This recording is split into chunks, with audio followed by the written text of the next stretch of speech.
Hi ಸ್ನೇಹಿತರೆ, ಎಲ್ಲರಿಗೂ ನಮಸ್ಕಾರ. ನೋಡಿ, ಗೃಹಲಕ್ಷ್ಮಿ ಯೋಜನೆಯ ಪ್ರತಿಯೊಂದು ಫಲಾನುಭವಿಗಳಿಗೂ ಕೊನೆಗೂ ಸರ್ಕಾರದಿಂದ ಭರ್ಜರಿ ಗುಡ್ಡಿಸ್ನ ಕೊಟ್ಟಿದ್ದು, ನಿಮ್ಮ ಬ್ಯಾಂಕ್ ಖಾತೆಗೆ ಸರ್ಕಾರ 3 ಕಂತಿನ 6,000 ಹಣನ ಜಮಾ ಮಾಡ್ತಾ ಇದೆ. ಇಂದು ಬುಧವಾರ ಮಾರ್ಚ್ 5ರಂದು ಕರ್ನಾಟಕದ 28 ಜಿಲ್ಲೆಗಳ ಪ್ರತಿಯೊಂದು ಫಲಾನುಭವಿಗಳಿಗೆ ಸರ್ಕಾರ ಗೃಹಲಕ್ಷ್ಮಿ ಯೋಜನೆಯ ಒಟ್ಟು 3 ಕಂತಿನ 6,000 ಹಣನ ಜಮಾ ಮಾಡ್ತಾ ಇದೆ. ಈ 6,000 ಹಣಕ್ಕೆ ಸರ್ಕಾರ 5 ಹೊಸ ನಿಯಮಗಳನ್ನ ಕೂಡ ಜಾರಿಗೆ ತಂದಿದೆ. ಈ 5 ನಿಯಮಗಳ ಆಧಾರದ ಮೇಲೆ ಪ್ರತಿಯೊಂದು ಫಲಾನುಭವಿಗಳಿಗೆ ಹಣ ಜಮಾ ಆಗ್ತಾ ಇದ್ದು, ಬನ್ನಿ ಸ್ನೇಹಿತರೆ, ಸರ್ಕಾರದಿಂದ ಬಂದಿರುವಂತಹ ಆ ಒಂದು ಮಾಹಿತಿ ಏನು ಅಂತ ನಾನು ನಿಮಗೆ ತಿಳಿಸ್ಕೊಡ್ತಾ ಇದ್ದೀನಿ. ಅದಕ್ಕಿಂತ ಮೊದಲು ನೋಡಿ ಸ್ನೇಹಿತರೆ, ನೀವೇನಾದ್ರೂ ಇನ್ನೂ ಕೂಡ ನನ್ನ ಚಾನಲ್ನ ಸಬ್ಸ್ಕ್ರೈಬ್ ಆಗಿಲ್ಲ ಅಂದರೆ ದಯವಿಟ್ಟು ಪ್ರತಿಯೊಬ್ಬರೂ ಚಾನಲ್ನ ಸಬ್ಸ್ಕ್ರೈಬ್ ಮಾಡ್ಕೊಳ್ಳಿ. ಹಾಗೆ ವಿಡಿಯೋಗೆ ಒಂದು ಲೈಕ್ನ ಕೊಡಿ. ಹೌದು ವೀಕ್ಷಕರೇ, ಗೃಹಲಕ್ಷ್ಮಿ ಯೋಜನೆಯ ಸಾಕಷ್ಟು ಫಲಾನುಭವಿಗಳು ಕಳೆದ 2 ಮತ್ತು 3 ತಿಂಗಳಿಂದ 16ನೇ ಕಂತಿನ ಹಣಕ್ಕಾಗಿ ವೆಯ್ಟ್ ಮಾಡ್ತಾ ಇದ್ರಿ. ನಮ್ಮ ಬ್ಯಾಂಕ್ ಖಾತೆಗೆ ಯಾವ ದಿನ ಗೃಹಲಕ್ಷ್ಮಿ ಯೋಜನೆಯ ಹಣ ಜಮಾ ಆಗುತ್ತೆ ಅಂತ ಸಾಕಷ್ಟು ಫಲಾನುಭವಿಗಳು ಕಮೆಂಟ್ನ ಕೂಡ ಮಾಡ್ತಾ ಇದ್ರಿ. ಇದೀಗ ಕೊನೆಗೂ ನಿಮ್ಮ ಬ್ಯಾಂಕ್ ಖಾತೆಗೆ ಸರ್ಕಾರದಿಂದ 3 ಕಂತಿನ 6,000 ಹಣ ಜಮಾ ಆಗ್ತಾ ಇದೆ. ನಿಮ್ಮ ಬ್ಯಾಂಕ್ ಖಾತೆಗೆ ಹೇಗೆ 3 ಕಂತಿನ 6,000 ಹಣ ಜಮಾ ಆಗುತ್ತೆ ಅಂತ ವಿತ್ ಪ್ರೂಫ್ ಮೂಲಕ ನಾನು ನಿಮಗೆ ಒಂದು ಮಾಹಿತಿನ ಕೊಡ್ತಾ ಇದ್ದೀನಿ. ದಯವಿಟ್ಟು ಪ್ರತಿಯೊಬ್ಬರು ಕೂಡ ಈ ಒಂದು ಆಡಿಯೋನ ಕೇಳಿ. ಎಲ್ಲ ಗೃಹಲಕ್ಷ್ಮಿಗಳಿಗೆ ಇಷ್ಟೇ ಹೇಳಲಿಕ್ಕೆ ಬಯಸ್ತೇನೆ, ನಿಮ್ಮ ಕಾಳಜಿ ನಮಗಿದೆ. ನೀವು ಗೃಹಲಕ್ಷ್ಮಿ ಹಣ ಬರುತ್ತೆ ಅಂತ ತಿಂಗಳಿಗೆ ಏನೇನೋ ನೀವು ವಿಚಾರ ಮಾಡ್ಕೊಂಡಿದ್ರೆ ಅದು ನಿಮ್ಮ ತಪ್ಪಲ್ಲ. ಸರ್ಕಾರ ವಾಗ್ದಾನ ಮಾಡಿದೆ. ಸಿದ್ದರಾಮಯ್ಯನವರು ಆಗಿರ್ಬೋದು, ಡಿ ಕೆ ಶಿವಕುಮಾರ್ ಅವರಾಗಿರ್ಬೋದು, ತಮಗೆ ಕೊಟ್ಟ ಭಾಷೆಯನ್ನು ನೆರವೇರಿಸಲಿಕ್ಕೆ ಸಾರಥಿ ಥರ ನಾನು ಕೂಡ ನಿಂತ್ಕೊಂಡಿದ್ದೀನಿ. ಯಾವುದೇ ಕಾರಣಕ್ಕೂ ಚಿಂತೆ ಬೇಡ.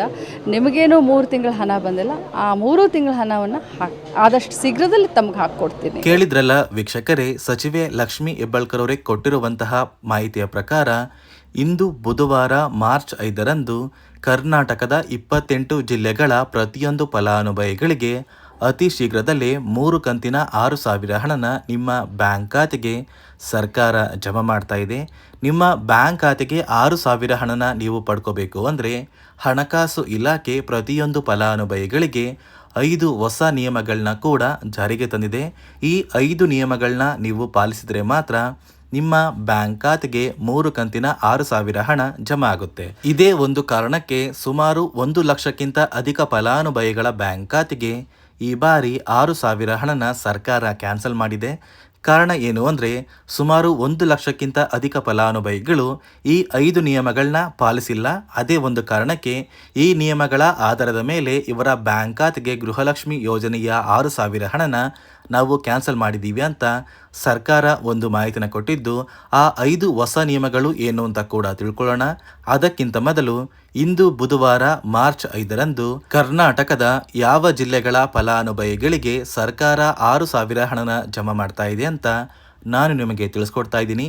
ನೋಡಿ ಸ್ನೇಹಿತರೆ, ಮೊದಲಿಗೆ ಬಾಗಲಕೋಟೆ, ಬೆಳಗಾವಿ, ವಿಜಯಪುರ, ಧಾರವಾಡ, ಗದಗ, ಹಾವೇರಿ, ಉತ್ತರ ಕನ್ನಡ, ಬೆಂಗಳೂರು ನಗರ, ಬೆಂಗಳೂರು ಗ್ರಾಮಾಂತರ, ರಾಮನಗರ, ಚಿಕ್ಕಬಳ್ಳಾಪುರ, ಚಿತ್ರದುರ್ಗ, ದಾವಣಗೆರೆ, ಕೋಲಾರ, ಶಿವಮೊಗ್ಗ, ತುಮಕೂರು, ಬಳ್ಳಾರಿ, ಬೀದರ್, ಕಲಬುರಗಿ, ಕೊಪ್ಪಳ, ರಾಯಚೂರು, ಯಾದಗಿರಿ, ವಿಜಯನಗರ, ಚಾಮರಾಜನಗರ, ಚಿಕ್ಕಮಗಳೂರು, ದಕ್ಷಿಣ ಕನ್ನಡ, ಹಾಸನ, ಕೊಡಗು, ಮಂಡ್ಯ, ಮೈಸೂರು ಮತ್ತು ಉಡುಪಿ ಈ 28 ಜಿಲ್ಲೆಗಳ ಪ್ರತಿಯೊಂದು ಫಲಾನುಭವಿಗಳಿಗೆ ಸರ್ಕಾರ ಗೃಹಲಕ್ಷ್ಮಿ ಯೋಜನೆಯ 3 ತಿಂಗಳ ಹಣ ಅಂದರೆ ಡಿಸೆಂಬರ್ ತಿಂಗಳ ಹಣ ಮತ್ತು ಜನವರಿ, ಅದೇ ರೀತಿ ಫೆಬ್ರವರಿ ಈ 3 ತಿಂಗಳ ಒಟ್ಟು 3 ಕಂತಿನ 6,000 ಹಣನ ಪ್ರತಿಯೊಂದು ಫಲಾನುಭವಿಗಳಿಗೆ ಸರ್ಕಾರ ಜಮಾ ಮಾಡ್ತಾ ಇದ್ದು, ಕೆಲವೇ ದಿನಗಳಲ್ಲಿ ಅಂದರೆ ಮಾರ್ಚ್ 10ರಷ್ಟರಲ್ಲಿ ಪ್ರತಿಯೊಂದು ಫಲಾನುಭವಿಗಳು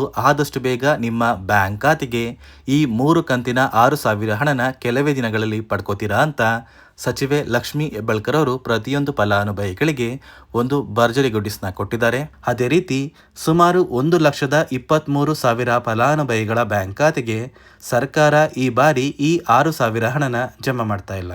ಸರ್ಕಾರ ಗೃಹಲಕ್ಷ್ಮಿ ಯೋಜನೆಯ 16ನೇ ಕಂತಿನ ಹಣಕ್ಕಾಗಿ ಪ್ರತಿಯೊಂದು ಫಲಾನುಭವಿಗಳ ಒಂದು ದಾಖಲಾತಿಗಳನ್ನ ಮರು ಪರಿಶೀಲನೆ ಮಾಡುವಂತಹ ಸಂದರ್ಭದಲ್ಲಿ ಸಾಕಷ್ಟು ಫಲಾನುಭವಿಗಳಿಗೆ ಸರ್ಕಾರ ಇತ್ತೀಚೆಗೆ ಜಾರಿಗೆ ತಂದಿರುವ 5 ಹೊಸ ನಿಯಮದ ಆಧಾರದ ಮೇಲೆ ಅವರ ಬ್ಯಾಂಕ್ ಖಾತೆಗೆ ಯಾವುದೇ ರೀತಿಯ ಗೃಹಲಕ್ಷ್ಮಿ ಯೋಜನೆಯ ಹಣನ ಜಮಾ ಮಾಡೋದಕ್ಕೆ ಆಗೋದಿಲ್ಲ ಅಂತ ತಿಳಿದು ಬಂದಿದ್ದು, ಸುಮಾರು 1,23,000 ಫಲಾನುಭವಿಗಳ ಒಂದು ಗೃಹಲಕ್ಷ್ಮಿ ಯೋಜನೆಯ ಹಣ ಸರ್ಕಾರ ಕ್ಯಾನ್ಸಲ್ ಮಾಡಿದೆ.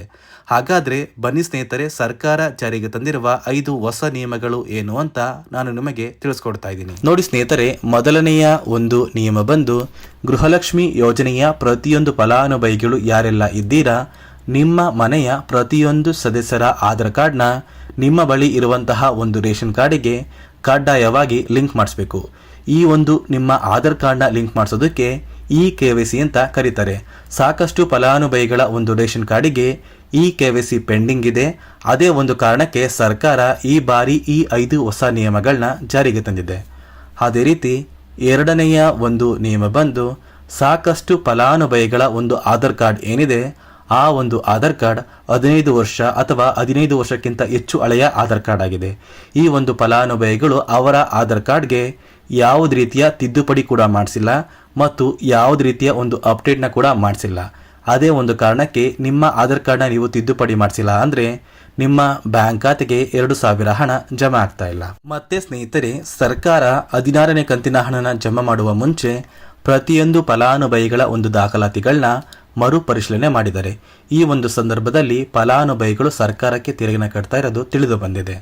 ಅದೇ ರೀತಿ 4ನೆಯ ಒಂದು ನಿಯಮ ಬಂದು ಸರ್ಕಾರದಿಂದ ಬರುವಂತಹ ಒಂದು ರೇಷನ್ನ ಕಳೆದ 3 ತಿಂಗಳಿಂದ ನೀವು ಪಡ್ಕೊಂಡಿಲ್ಲ ಅಂದರೆ ನಿಮ್ಮ ಬ್ಯಾಂಕ್ ಖಾತೆಗೆ ಗೃಹಲಕ್ಷ್ಮಿ ಯೋಜನೆಯ ಹಣ ಜಮಾ ಆಗೋದಿಲ್ಲ. ಮತ್ತೆ ಸ್ನೇಹಿತರೆ, 5ನೆಯ ಒಂದು ನಿಯಮ ಬಂದು ನಿಮ್ಮ ಒಂದು ವಾರ್ಷಿಕ ಆದಾಯ 7 ಲಕ್ಷಕ್ಕಿಂತ ಕಡಿಮೆ ಇರಬೇಕು.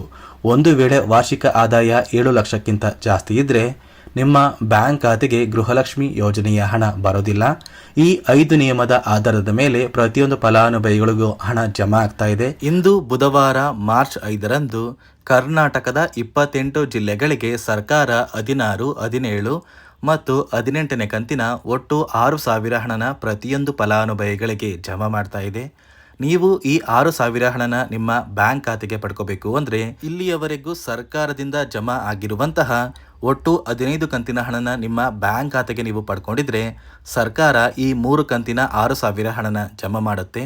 ಒಂದು ವೇಳೆ ನಿಮ್ಮ ಬ್ಯಾಂಕ್ ಖಾತೆಗೆ ಗೃಹಲಕ್ಷ್ಮಿ ಯೋಜನೆಯ ಈ 15 ಕಂತಿನ ಹಣ ಇನ್ನೂ ಸಹ ಪೆಂಡಿಂಗ್ ಇದ್ದರೆ ನಿಮ್ಮ ಬ್ಯಾಂಕ್ ಖಾತೆಗೆ ಈ 3 ಕಂತಿನ 6,000 ಹಣನ ಸರ್ಕಾರ ಜಮಾ ಮಾಡೋದಿಲ್ಲ. ಕಾರಣ ಏನು ಅಂದರೆ ಗೃಹಲಕ್ಷ್ಮಿ ಯೋಜನೆಯ ಪ್ರತಿಯೊಂದು ಫಲಾನುಭವಿಗಳು 15 ಕಂತಿನ ಹಣನ ಯಾರೆಲ್ಲ ಪಡ್ಕೊಂಡಿದ್ದೀರಾ ಇಂತಹ ಫಲಾನುಭವಿಗಳ ಬ್ಯಾಂಕ್ ಖಾತೆಗೆ ಮಾತ್ರ DBT ಮೂಲಕ ಸರ್ಕಾರ ಹಣ ಜಮಾ ಮಾಡೋದು. ಪೆಂಡಿಂಗ್ ಇರುವಂತಹ ಫಲಾನುಭವಿಗಳಿಗೆ ಯಾವುದೇ ಕಾರಣಕ್ಕೂ ನಿಮ್ಮ ಬ್ಯಾಂಕ್ ಖಾತೆಗೆ ಈ 3 ಕಂತಿನ ಹಣನ ಜಮಾ ಮಾಡೋದಿಲ್ಲ ಅಂತ ಸರ್ಕಾರ ಮುಖ್ಯವಾದ ಮಾಹಿತಿನ ಕೊಟ್ಟಿದ್ದು, ಇದಿಷ್ಟು ಗೃಹಲಕ್ಷ್ಮಿ ಯೋಜನೆ ಕುರಿತು ಸರ್ಕಾರದಿಂದ ಪ್ರತಿಯೊಂದು ಫಲಾನುಭವಿಗಳಿಗೆ ಬಂದಿರುವಂತಹ ಹೊಸ ಮಾಹಿತಿಯಾಗಿದೆ. ನಾನು ಕೊಟ್ಟಿರುವಂತಹ ಮಾಹಿತಿ ನಿಮಗೆ ಇಷ್ಟ ಆಗಿದ್ದರೆ ದಯವಿಟ್ಟು ಪ್ರತಿಯೊಬ್ಬರೂ ನನ್ನ ಚಾನಲ್ನ ಸಬ್ಸ್ಕ್ರೈಬ್ ಮಾಡ್ಕೊಳ್ಳಿ, ಹಾಗೆ ವಿಡಿಯೋಗೆ ಒಂದು ಲೈಕ್ನ ಕೊಡಿ.